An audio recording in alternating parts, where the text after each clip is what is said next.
say when you're sleeping I'm awake, tears on my pillowcase. Only one thing matters in this life, will you make it to the other side? And do you believe in bridges? Well, I know where you are,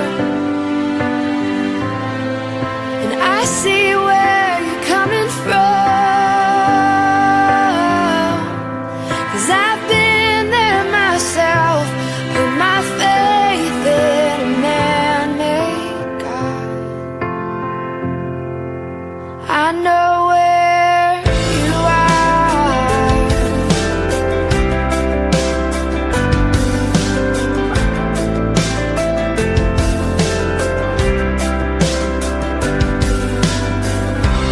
Have you ever seen true love? Do you know what it's made of, or where it came from? Could it be the world has left you blind, and every day you pass it by, you don't even recognize it? Well, I know where you are, and I see where you're coming from, 'cause I've been there myself, put my faith in a man-made God. I know where you are. I know where you are. I know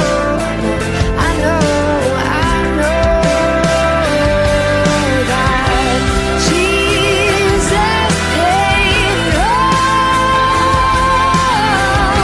and it is well with my soul.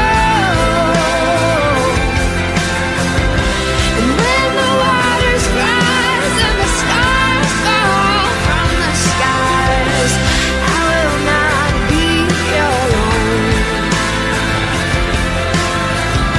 No, I will not be alone.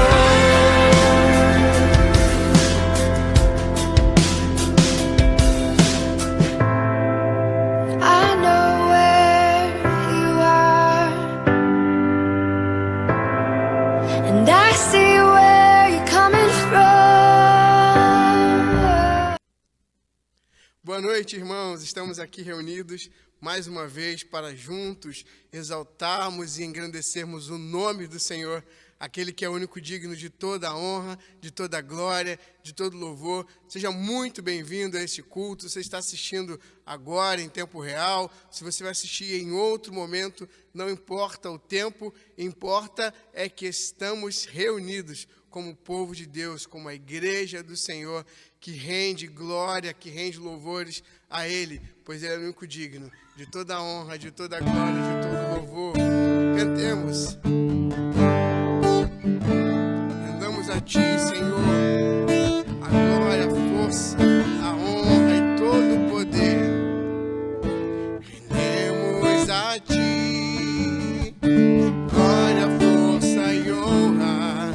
Adoramos a Ti, pois és digno, Senhor.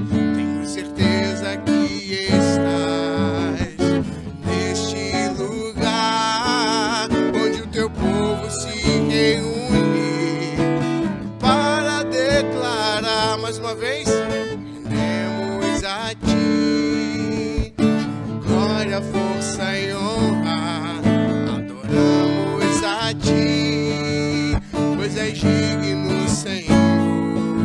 Tenho certeza que estás neste lugar, onde o Teu povo se reúne para declarar tudo aquilo que Jesus tem feito por nós.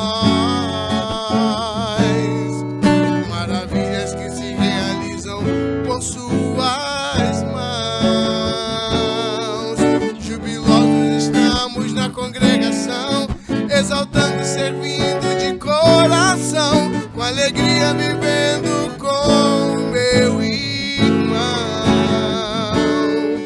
Temos paz e Deus e vida em comunhão.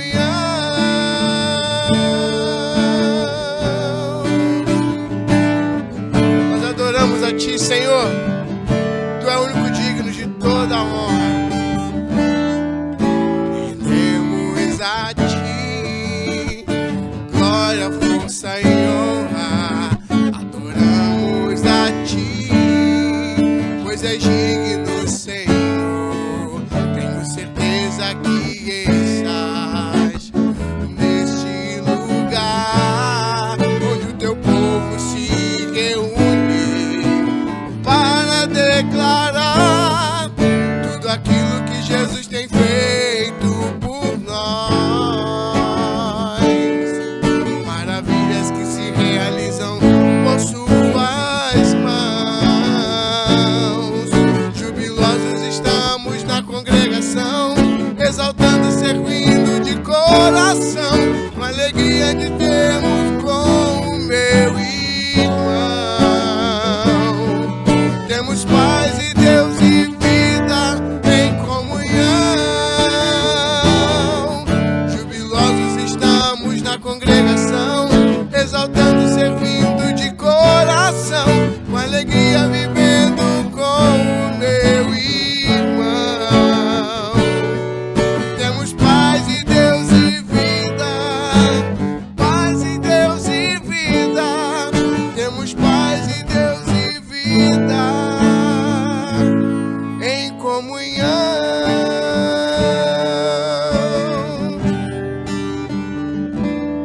Somos a igreja de Deus reunida. Somos o seu povo. Amém? Em comunhão, nós adoramos ao Senhor. Ele é o Deus grande, o Deus acima de todas as coisas, o Deus acima de tudo que nós conhecemos. Precisamos entregar a nossa vida realmente ao Senhor, precisamos confiar nele, porque Ele tem cuidado de nós em todo tempo, em todo momento, declarando em nossa vida que Ele é grande.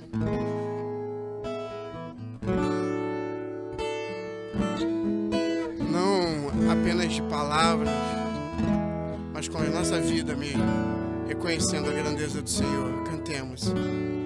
Grande é o Senhor e muito digno de louvor. Na cidade do nosso Deus, seu santo monte, a alegria de toda a terra.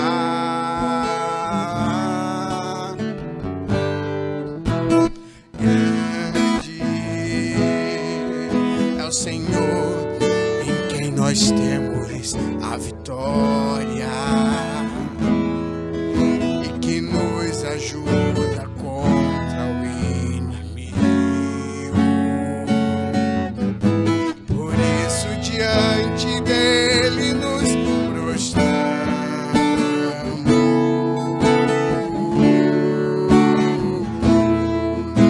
Queremos o teu nome engrandecer e agradecer-te por tua obra em nossas vidas. Confiamos em teu infinito amor, pois só tu és o Deus eterno sobre toda a terra e céu.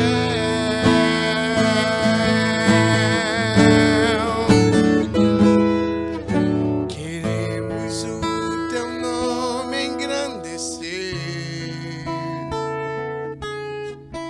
e agradecer-te por tua obra em nossas vidas. Confiamos em teu infinito amor, pois só tu és o Deus eterno sobre toda a terra, pois só tu és o Deus eterno sobre toda a terra, pois só tu és o Deus eterno sobre toda a terra e céu.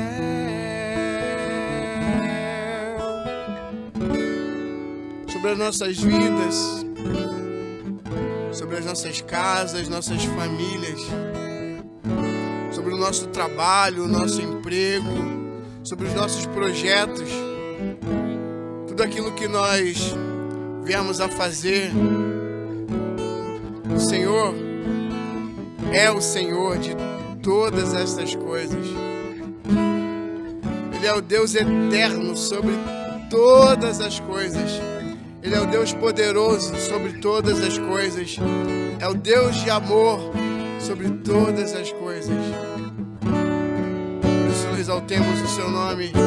Queremos o teu nome engrandecer.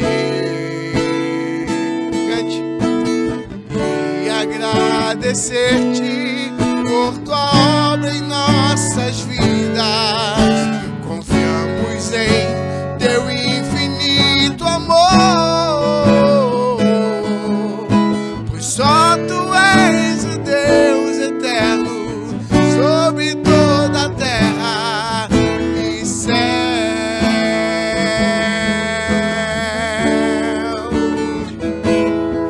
E céu sobre toda a terra e céu. Louvado e exaltado seja o teu santo nome, ó Pai. Tu que és o único digno de toda a honra, de toda a glória, de todo louvor. Exaltamos o teu nome nesta noite, ó Pai.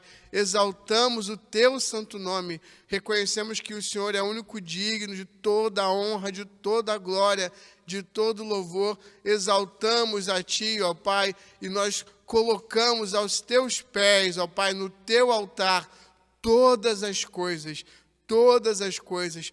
Toca, ó Pai, nos corações nesse momento, que o teu Espírito Santo sonde os corações, de maneira que a gente realmente enxergue tudo aquilo que a gente precisa colocar nos teus pés, ó Pai, colocar no teu altar, colocar, ó Pai, diante de Ti, para que de fato o Senhor seja o Senhor de todas as coisas, de todas as áreas das nossas vidas, ó Pai.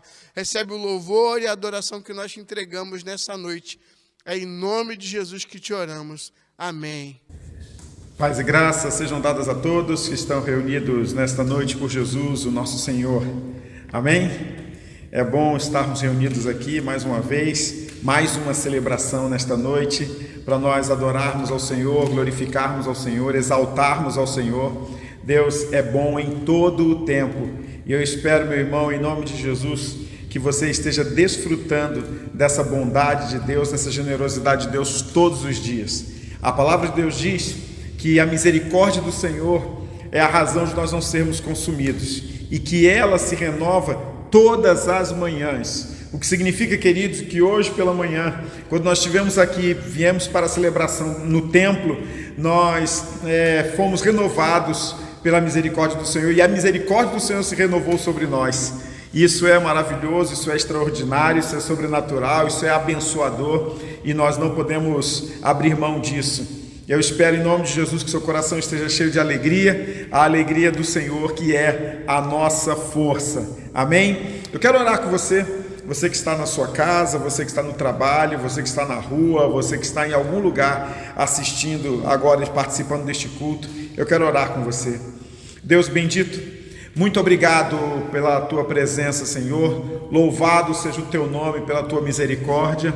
Nós celebramos o teu nome, Senhor, nesta noite, e o fazemos com uma alegria imensa no nosso coração, porque entendemos que o Senhor está entre nós. Por isso, Senhor, nós pedimos que a tua palavra que vai ser pregada nesta hora, Senhor, chegue ao coração dos teus filhos, ao coração das pessoas que vão nos ouvir de uma maneira muito intensa, muito profunda, muito generosa, muito amorosa, Senhor, para a glória do teu nome, Pai.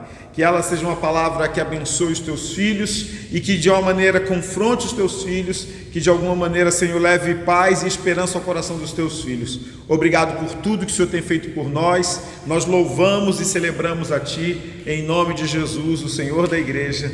Amém e amém. Amém, queridos. Amém. Antes de ler o texto sagrado que está em Hebreus, no capítulo de número 10, eu quero chamar a sua atenção para a nossa festa anual, que é o Sertão Carioca. Nós não realizamos o Sertão Carioca há alguns anos, em função, antes mesmo da pandemia, das obras, e depois da pandemia, nós deixamos de realizar o Sertão Carioca, que é uma festa beneficente de nossa igreja, uma festa sertaneja, uma festa que vai ser muito divertida, e eu quero estimular você a convidar pessoas e a estarem aqui com a gente também no dia 22 de julho, a partir das 18 horas. Está bem? Então, esteja firme aí, nós vamos estar juntos neste encontro do Sertão Carioca.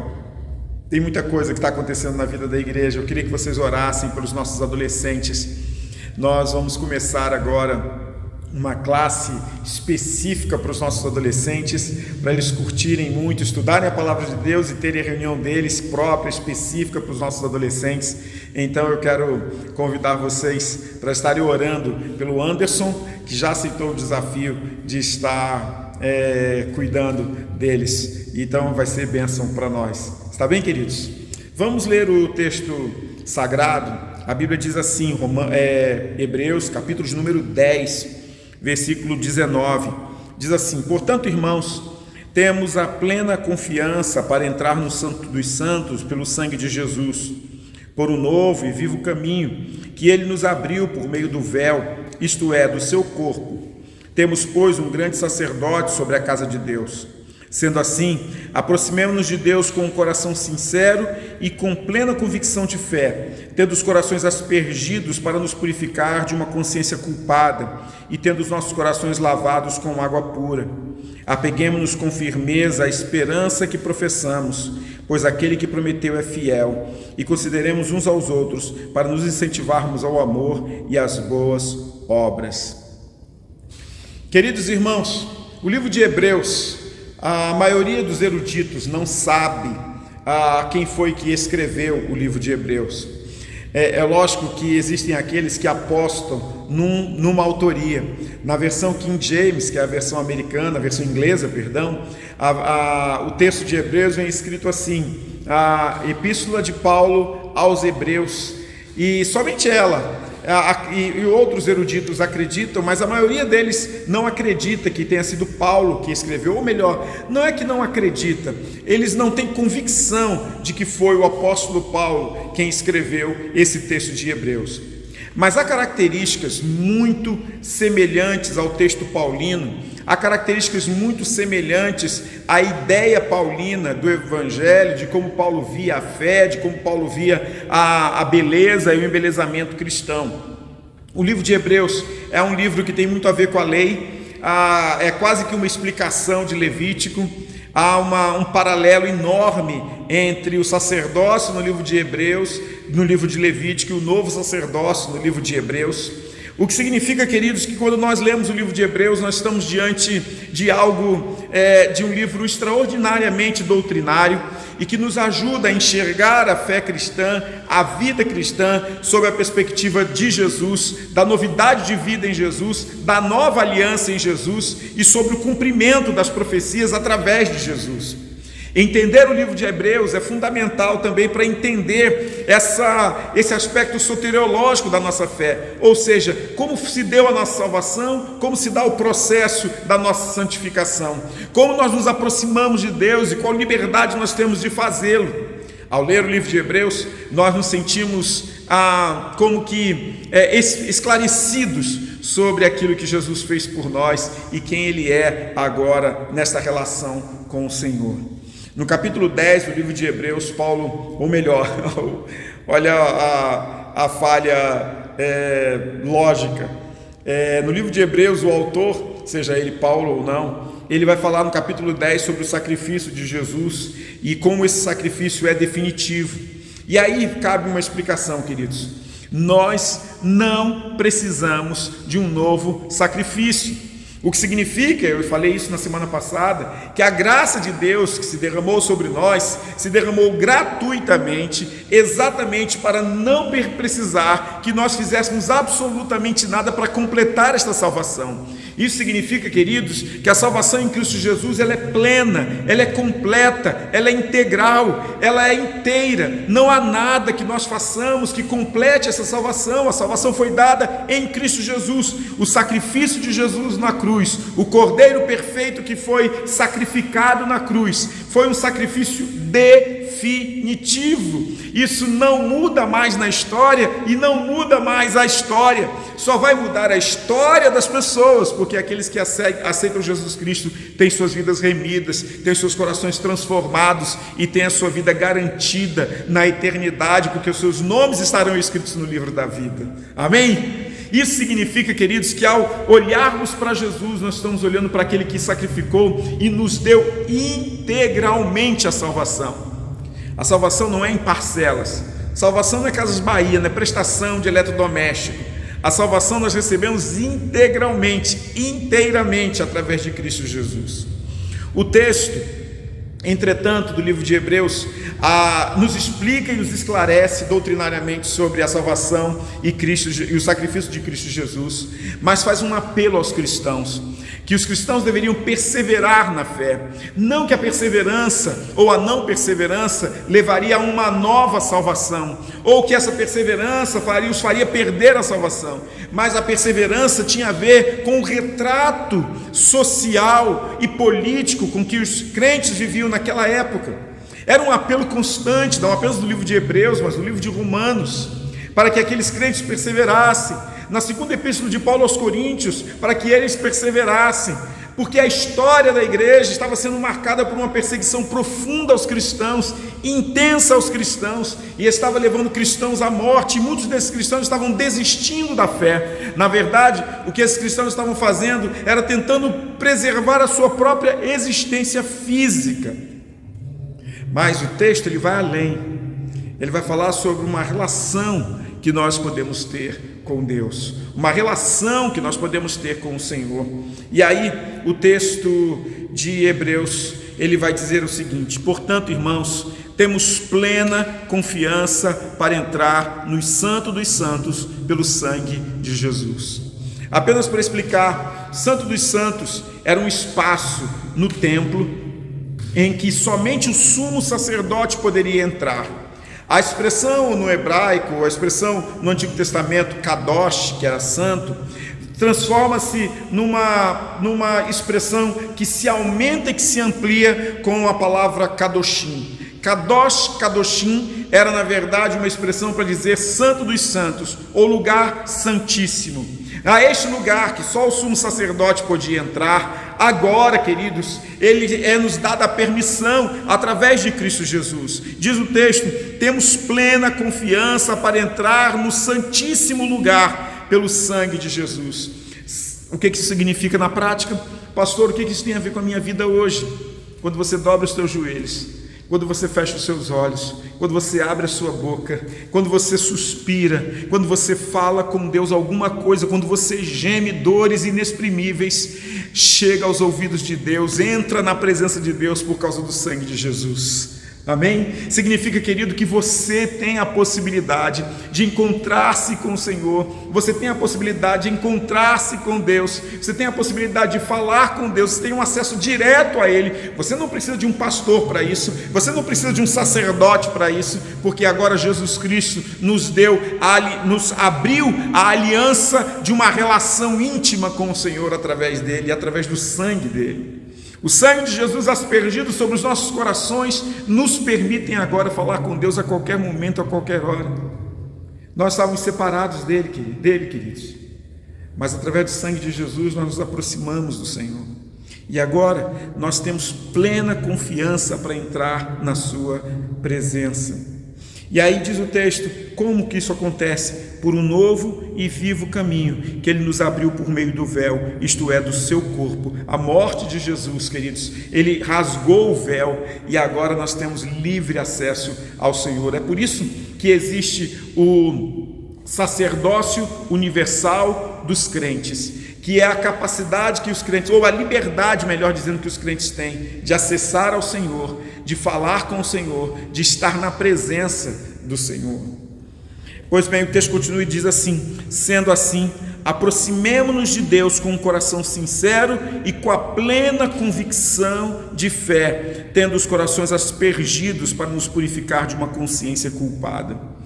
Pois bem, nós temos a informação, agora nós podemos entrar na presença de Deus através do sangue de Jesus. O que o autor aos Hebreus então diz? Entre, aproveite. Diz o texto aqui: sendo assim, já que tem essa possibilidade, aproximemo-nos de Deus com um coração sincero e com plena convicção de fé. Queridos, eu fico sempre pensando como que é estranho para algumas pessoas que não conhecem o Senhor, que não têm essa experiência de fé, nos ver orando, por exemplo. O que eles devem pensar de pessoas que estão ajoelhadas diante do nada, falando com algo que eles não veem? Eles não entendem que entrar na presença de Deus, ou melhor, desfrutar da presença de Deus, que eles não é algo físico, não é algo tangível, não é algo mensurável sob o aspecto físico, não é algo matemático e cartesiano, mas é uma experiência de fé, uma experiência que é nutrida na nossa consciência, queridos, da crença de que Deus existe e de que Ele é galardoador daqueles que o procuram, daqueles que o buscam. É isso que diz a palavra de Deus, e nós cremos na palavra de Deus, e em crermos na palavra de Deus, nós cremos que desfrutamos da presença dEle, que Deus está agora entre nós, queridos, que Deus conecta-nos como igreja, Deus me conecta a você, você está conectado a mim agora através do Espírito Santo de Deus, através da palavra. Não é a internet que nos conecta, mas é o Espírito de Deus que nos conecta. Do mesmo jeito, queridos, nós somos conectados com Deus, não por uma reza, não por um sacerdote, não por um ser qualquer, mas por causa do sangue de Jesus, que nos purifica a consciência culpada e nos aproxima dele insistentemente. Eu acho maravilhoso esse texto.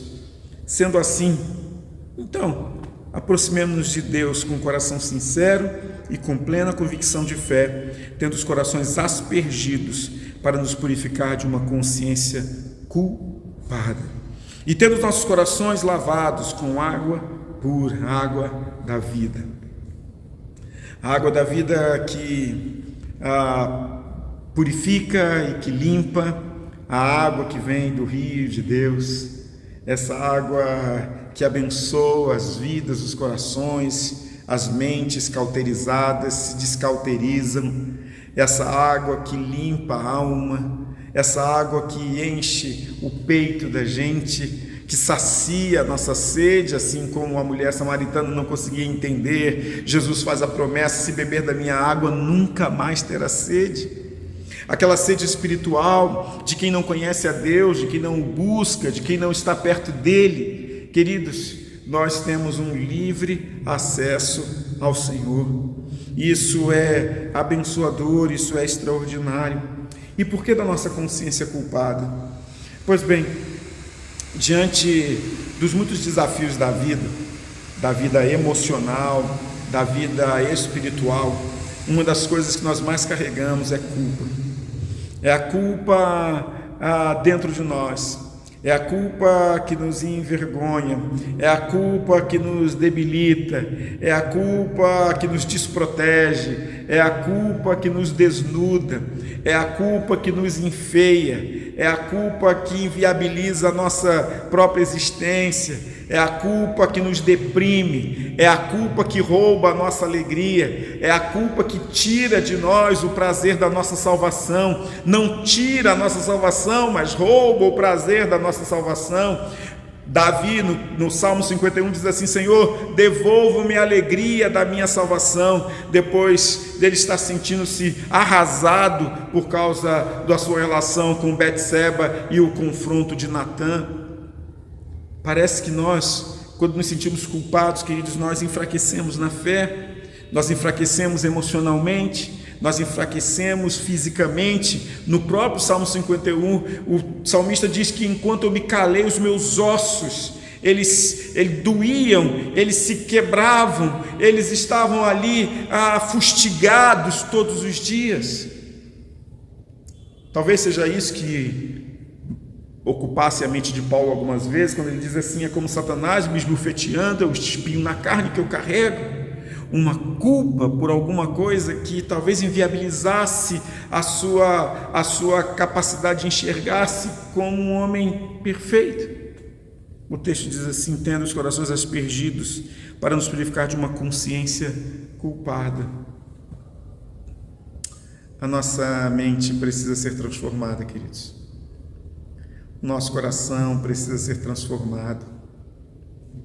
E nós precisamos trilhar caminhos que nos ajudem a enxergar como viver uma vida cristã, onde a natureza da nossa consciência seja transformada pelo Senhor.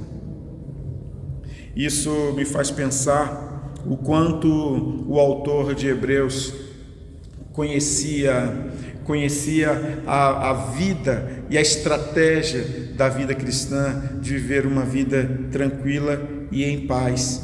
Consciência culpada me faz pensar lá em Filipenses, quando o apóstolo Paulo escreve dizendo o seguinte: tudo que é puro, tudo que é honesto, tudo que é de bom louvor, que isso ocupe a vossa consciência, que isso ocupe a vossa memória, que isso ocupe o vosso pensamento.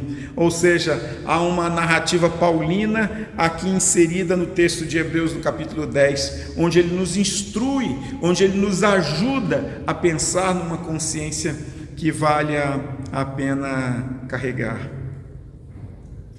Como você está hoje? Como é que está você agora? Eu confesso a você que não é nada fácil viver a vida cristã sob qualquer perspectiva, principalmente aquela consciência que nos faz pensar que estamos sempre livres de todo o pecado, de todo o mal. Parece que nós somos empurrados todos os dias, parece que nós somos triturados todos os dias, parece que nós somos pressionados todos os dias a pecarmos, a errarmos, a naufragarmos no nosso desejo de sermos limpos, pelo menos por um dia. Parece que nós vivemos esses enfrentamentos espirituais e emocionais todos os dias numa luta inglória para nós mantermos nossa consciência livre de toda a culpa. O texto continua dizendo assim: tendo os nossos corações lavados com água pura. Manter limpa a consciência e limpo o coração é um desafio para nós crentes. É um desafio de todos os dias, é um desafio de todo momento, de todo o tempo, é um desafio que nós carregamos o tempo inteiro. Pois bem, o texto continua dizendo o seguinte: então, apeguemos com firmeza a esperança que professamos, pois aquele que prometeu é fiel. Duas coisas que eu quero chamar a sua atenção. Primeiro, qual é a esperança que nós professamos?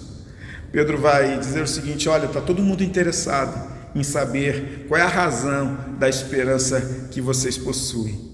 Todos os dias as pessoas querem saber a natureza da nossa esperança. Todos os dias as pessoas querem saber o porquê da nossa esperança, a razão da nossa esperança e onde está a nossa esperança. Nós precisamos aprender a abrir a nossa boca para dizer que a nossa esperança está no Senhor, para dizer que a nossa esperança está em Jesus de Nazaré, para dizer que a nossa esperança está no Filho de Deus, para dizer que a nossa esperança está naquele que é a porta, aquele que é o caminho, a verdade e a vida, aquele que é a luz das nações. A nossa esperança está no Filho de Deus, no ressurreto, naquele que morreu na cruz do Calvário, no Salvador do mundo, no Senhor de tudo, aquele a quem os reis se ajoelharão um dia, aliás, todos os povos se dobrarão diante dele, segundo Filipenses.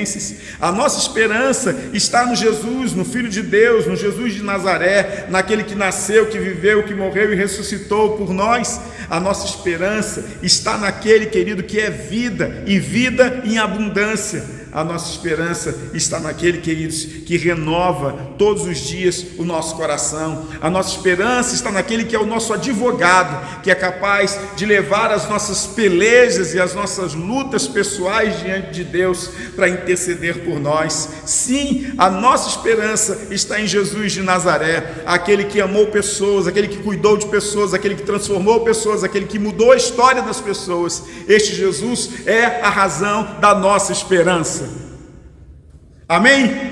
Este Jesus é a razão da nossa esperança, é isso que está na nossa boca, é isso que deveria estar na nossa boca. Jesus é a razão da nossa esperança.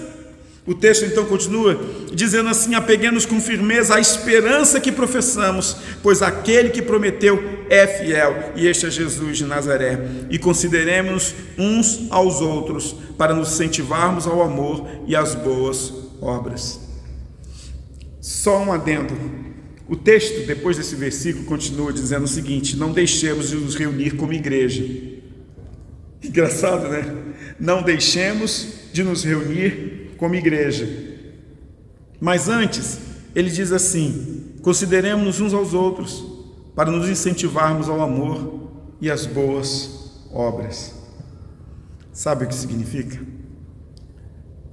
Que a nossa fé não é apenas para o céu. A nossa fé não é apenas essa verticalidade. A nossa fé não é apenas essa transcendência. A nossa fé é na horizontalidade, é na imanência, é na relação um com o outro. A nossa fé se desdobra. A nossa fé, ela povoa as relações, porque ele diz assim, tudo isso para nós considerarmos uns aos outros e para nos incentivarmos ao amor e às boas obras. Você não acha interessante o Senhor falar para nós que nós temos pessoas para amar e coisas para fazer, fruto da nossa esperança em Cristo Jesus? Eu acho que sim. Eu tenho a plena certeza que sim. Portanto, eu quero incentivar você durante essa semana a pensar exatamente nisso. Como eu posso fazer com que a minha relação com Deus, esse sacerdócio universal que me permite entrar na sua presença, alimentado da esperança no Senhor, da fé no Senhor, de uma mentalidade não cauterizada, tocada e tangida pelo Espírito de Deus, modificada e não culpada, pode me empurrar a uma relação de amor, de graça, de misericórdia com os meus irmãos e uma relação de boas obras para que o nome do Senhor seja glorificado. Como eu posso fazer isso? É uma pergunta que você tem que responder.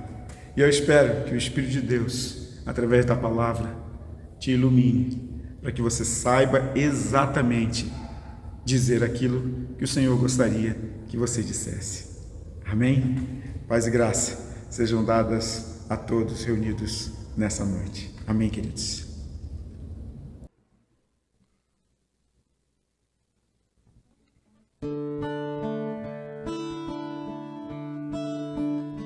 Se o trovão e o mar se erguendo vem, sobre a tempestade eu voarei, sobre as águas tu também és rei, descansarei, pois sei que és Deus.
Deus. Se o trovão e o mar seguindo vem, sobre a tempestade eu voarei, sobre as águas tu também és rei. Descansarei, pois sei que és Deus. Descansarei, pois sei que és Deus. Descansarei, pois sei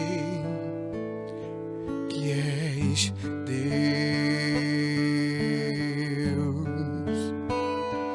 És Deus.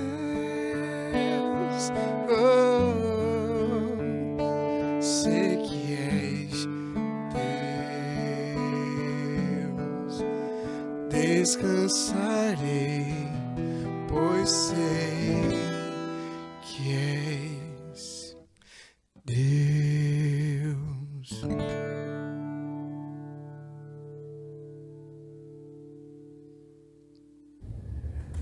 Mais uma vez estamos aqui para o encerramento da nossa celebração. Eu espero que você esteja alimentado com a palavra de Deus. Eu espero que você esteja com uma semana repleta de possibilidades, glorificando a Deus, exaltando a Deus, servindo a Deus. Não esqueça, dia 22 de julho é o nosso Sertão Carioca. Eu espero que a gente esteja todo mundo junto aqui. Vamos fazer uma grande festa para a nossa igreja, tá bom? Deus abençoe a sua vida. Semana que vem a gente está junto. No culto de quinta-feira, aliás, estaremos juntos. Vamos orar? Que o amor de Deus o Pai, que a graça de Jesus o Filho e a comunhão do Espírito sejam com todos reunidos nessa noite, com todo o povo de Deus espalhado pela face da terra, desde agora e para todo sempre. E todo o povo de Deus diz amém e amém. Amém, queridos. Paz e graça. Um beijo no coração de vocês. Até o nosso próximo encontro, tá bom? Tchau, tchau.